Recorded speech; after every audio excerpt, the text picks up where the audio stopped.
E se hoje Deus quisesse abrir exatamente aquilo que você mantém fechado, não estou falando de uma porta, de uma oportunidade profissional ou de um relacionamento.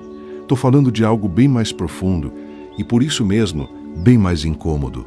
Uma lembrança que você enterrou, uma verdade que você evita encarar, uma palavra que você nunca teve coragem de dizer, uma escuta que você nunca se permitiu ter.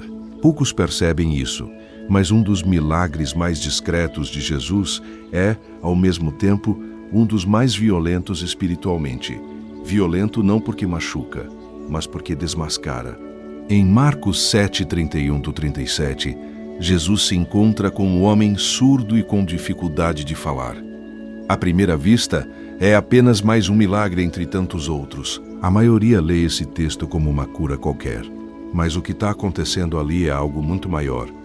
Não é só um ouvido que se abre, não é só uma língua que se solta, é uma existência inteira que deixa de ser prisioneira. Esse é o ponto onde tudo muda. A palavra que Jesus pronuncia, Efatá, abre-te, não é apenas um comando físico. É um decreto espiritual. É um chamado existencial. É uma sentença sobre tudo aquilo que você trancou dentro de si e chamou de normal, jeito de ser ou faz parte da vida. O que estou prestes a te mostrar muda completamente a forma como você lê esse milagre e, se você tiver coragem, muda também a forma como você se lê. Porque esse texto não está apenas dizendo Jesus cura surdos e mudos, ele está perguntando: o que em você continua surdo? O que em você continua mudo? E se Deus hoje decidisse abrir exatamente isso? A maioria lê Marcos 7,31-37 como se fosse um registro jornalístico. Jesus estava passando, trouxeram um doente. Ele curou, fim. Mas Marcos não escreve como repórter. Ele escreve como teólogo e narrador. E cada detalhe aqui é cirurgicamente colocado. 1. O itinerário estranho de Jesus. Marcos diz que Jesus voltou das terras de Tiro, passou por Sidom e foi para o mar da Galileia, atravessando a região da Decápole. Max 7:21. Para quem conhece geografia, isso é quase um caminho errado, um trajeto que não faz o menor sentido lógico. Poucos percebem isso, mas Jesus faz um desvio teológico, não geográfico. Ele atravessa territórios de maioria gentia, não judaica, e está fora da zona religiosa segura de Israel. A Decápole era um conjunto de 10 cidades de forte influência grega, com cultura, filosofia e religiosidade marcadamente gentias. Ou seja, Jesus está realizando esse milagre fora do centro religioso, longe do templo, longe de Jerusalém, em um lugar considerado, para muitos judeus, espiritualmente impuro, culturalmente misturado. Marcos está dizendo, com geografia, o reino de Deus vai abrir ouvidos e soltar línguas exatamente onde o povo religioso não espera que Deus esteja agindo. 2. A condição do homem. Surdo e de fala difícil, o texto grego usa o termo mogilalos, falar com dificuldade, quase mudo. Curiosamente, esse termo é extremamente raro na Bíblia. Ele aparece de forma quase idêntica na Septuaginta, a tradução grega do Antigo Testamento, em Isaías 35:6. A língua dos mudos cantará de alegria. Isaías 35 é um texto escatológico que descreve o tempo da restauração final de Deus. Lá, o profeta fala de um tempo em que os olhos dos cegos se abrirão, os ouvidos dos surdos se desobstruirão, o coxo saltará como um cervo, e a língua dos mudos cantará. Marcos não está apenas descrevendo um milagre, ele está gritando, nas entrelinhas, aquilo que Isaías anunciou como sinal da chegada definitiva de Deus está acontecendo aqui, agora, em Jesus. 3. Jesus leva o homem à parte. Esse é um detalhe que muita gente passa por cima. Jesus, tomando-o à parte, longe da multidão, Max 7:33. Em um mundo onde corpos doentes eram muitas vezes usados como espetáculo religioso, seja para provar culpa, seja para exibir poder, Jesus faz o oposto. Tira o homem do palco, rompe com a curiosidade da multidão, transforma o milagre em encontro, não inchou. Teologicamente, isso é devastador por uma espiritualidade que se alimenta de performance. Cristo não usa a dor do homem para ganhar audiência. Ele se aproxima do homem para restaurar sua dignidade. 4. Os gestos estranhos de Jesus. Toca os ouvidos dele, cospe e toca a língua do homem com a própria saliva. Olha para o céu, suspira profundamente e então diz, Efatá. Para um leitor moderno, isso soa quase mágico, ritualístico demais. Mas no contexto do judaísmo do Segundo Templo e do mundo mediterrâneo antigo, o toque é sinal de contato real, não de mera palavra à distância. A saliva, em muitas culturas, era entendida como portadora de vida, de fluxo vital. O olhar para o céu indica a consciência de que o poder não vem de dentro de Jesus como um truque, mas do Pai. O suspiro, em grego, eistenazo, é o gemido profundo de quem carrega a dor do outro, não de quem executa um ato mecânico. Cristo não cura como quem aperta um botão, ele cura como quem entra na tensão do mundo ferido. Agora entramos no coração do texto. Aqui não basta ler, é preciso se deixar ler. Poucos percebem isso, mas todo o movimento de Jesus com esse homem é uma dramatização visível do que Deus quer fazer invisivelmente com cada um de nós. 1. Longe da multidão, Deus lida com aquilo que só você e ele sabem. A cena começa com um deslocamento. Jesus tira o homem da massa. A multidão enxerga um problema físico. Jesus enxerga um ser humano. Existe uma dimensão da cura que Deus realiza em nós que nunca será pública. O que Ele trabalha em você não é para ser conteúdo para os outros. É alicerce para você. Espiritualmente, esse longe da multidão pode ser a oração secreta, o silêncio interior, a crise que ninguém viu, o momento em que você finalmente admite para Deus o que nunca admitiu em voz alta. Não é Deus que precisa desse afastamento. É você. Para que aquilo que será aberto em você não seja imediatamente sequestrado pela necessidade de aprovação, aplauso ou interpretação dos outros. 2. O toque nos ouvidos. O lugar onde você escolheu não escutar Jesus poderia apenas dizer, seja curado. Mas ele toca os ouvidos. Esse gesto é um comentário silencioso. Eu sei exatamente onde está o bloqueio. Não é só falta de capacidade, muitas vezes é falta de disposição. No plano espiritual, ouvidos fechados são aquelas áreas da vida onde você não quer ouvir ninguém, nem Deus.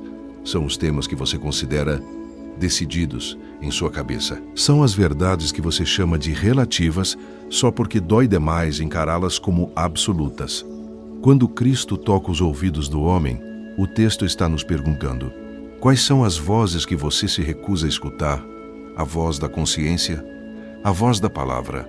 A voz de quem te ama, mas te confronta? 3. A saliva na língua, aquilo que você nunca conseguiu dizer. Depois, Jesus toca a língua do homem com a própria saliva. Simbolicamente, é como se a vida de Cristo tocasse o lugar onde a comunicação está travada. Língua presa não é só questão de fisiologia, é também metáfora de tudo que você não consegue expressar. O pedidos de perdão que nunca saíram, o declarações de afeto sempre adiadas, o confissões engolidas por orgulho, o orações que você acha que não sabe fazer. A saliva é um símbolo de saída de vida, de interioridade, que se torna externa. Cristo, ao tocar aquela língua, está dizendo: eu não quero apenas que você fale, quero que o que saia de você seja alimentado pela minha própria vida. 4.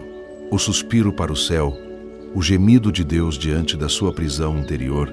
Jesus ergue os olhos e suspira profundamente. Esse suspiro é fundamental. Não é cansaço, é compaixão.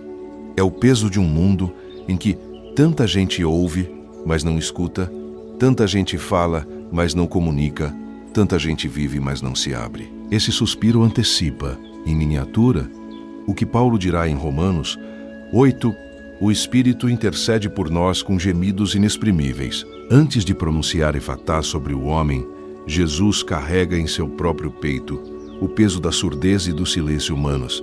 Ele não libera uma palavra sem antes assumir a dor que essa palavra vem transformar. 5. Efatá, mais do que a audição, e fala, quando Jesus diz Efatá, Marcos faz questão de manter o termo aramaico. Por quê? Porque ele quer que você escute o som da palavra que rasga o silêncio.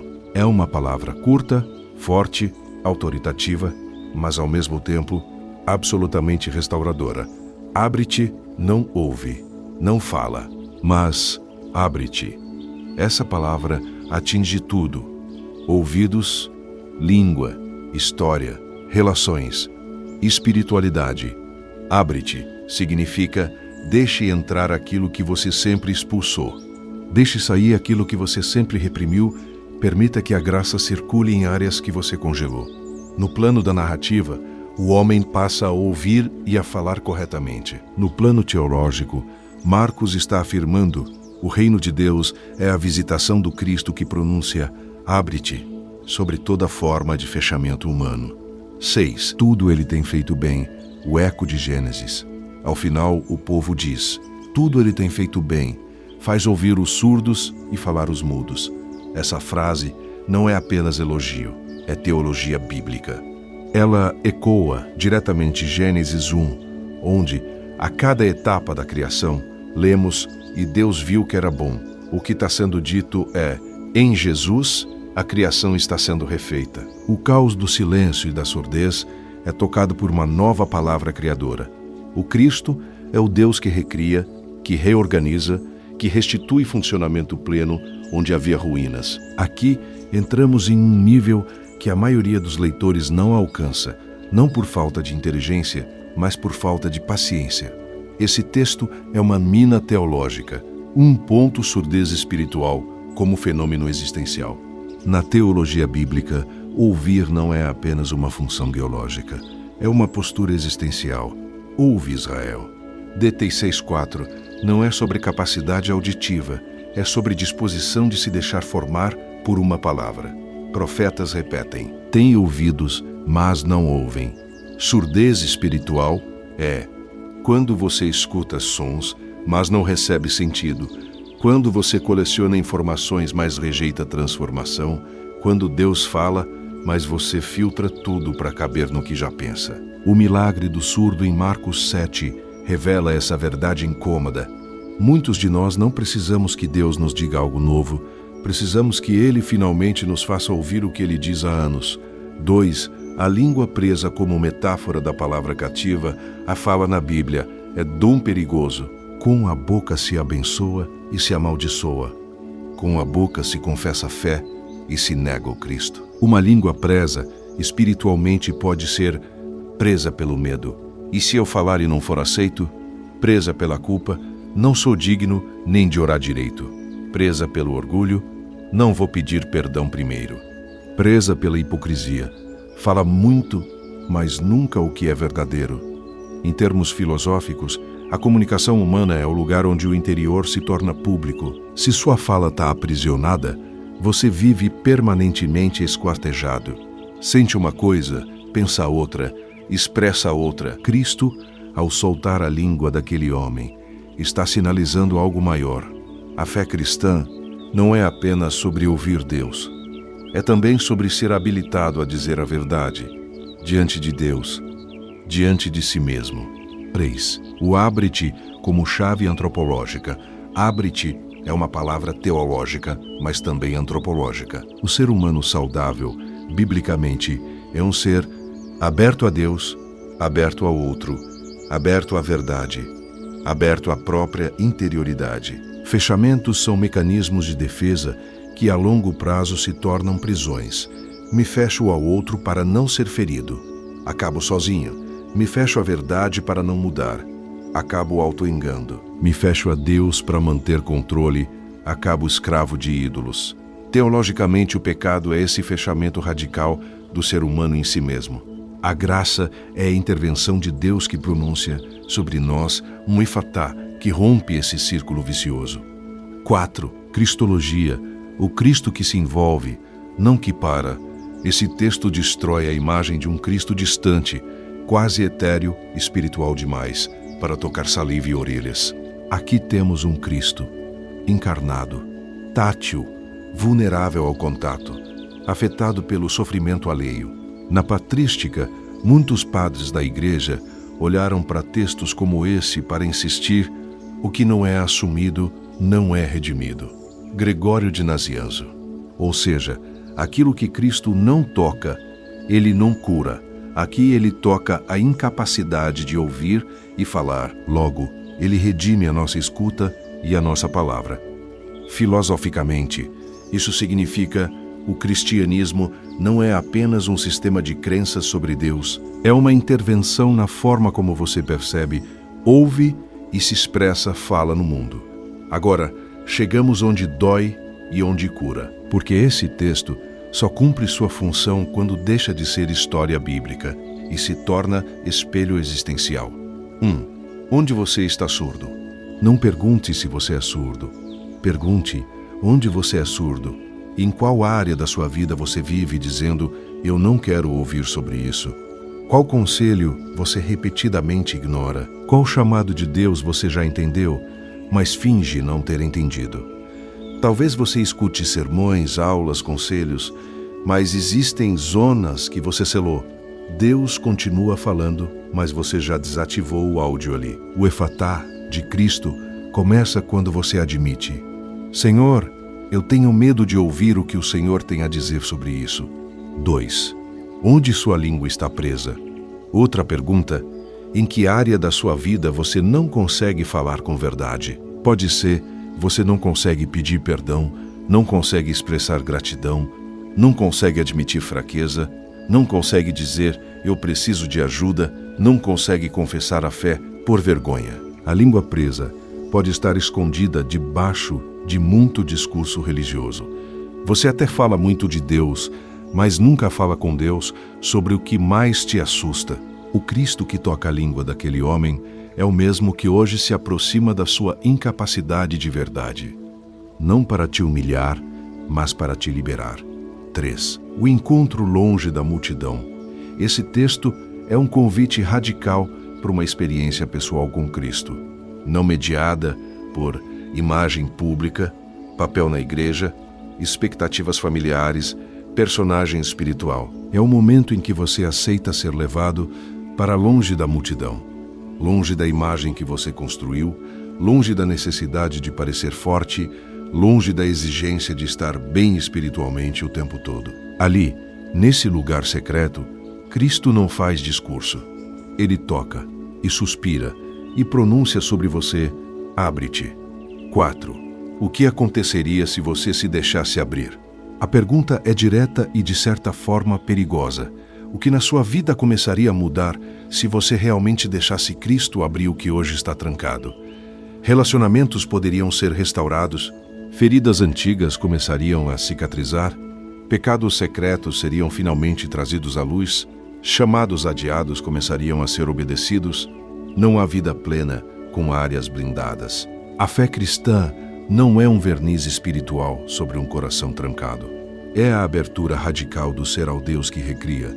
Voltamos à pergunta inicial, mas agora ela não é mais retórica. Ela é um convite e, para alguns, um ultimato amoroso.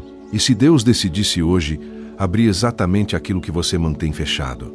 Aquela memória que você não toca, aquele ressentimento que você alimenta em silêncio, aquele pecado que você camufla com discurso, aquele medo que você esconde atrás de ativismo religioso. A maioria lê Marcos 7, 21, 37 como a história de um homem surdo e quase mudo que teve um encontro com Jesus. Mas a leitura mais honesta é outra. É a história de todo ser humano que em algum nível é surdo e mudo diante de Deus, até que o Cristo se aproxima, toca, suspira e ordena: abre-te. Este é o ponto onde tudo muda, quando você deixa de pedir a Deus apenas que resolva problemas externos e começa a permitir que Ele toque bloqueios internos. O milagre não é só ouvir melhor, não é só falar mais, é viver aberto. E, no fundo, é disso que o reino se trata. Vidas que voltam a escutar a voz de Deus, bocas que voltam a testemunhar com verdade, corações que deixam de ser fortalezas e se tornam moradas. O Evangelho continua ecoando, século após século, sobre cada geração e sobre cada pessoa que ousa escutar. Efatá, abre-te. E a pergunta que fica não é se Deus fala, é se você finalmente vai deixar de viver fechado.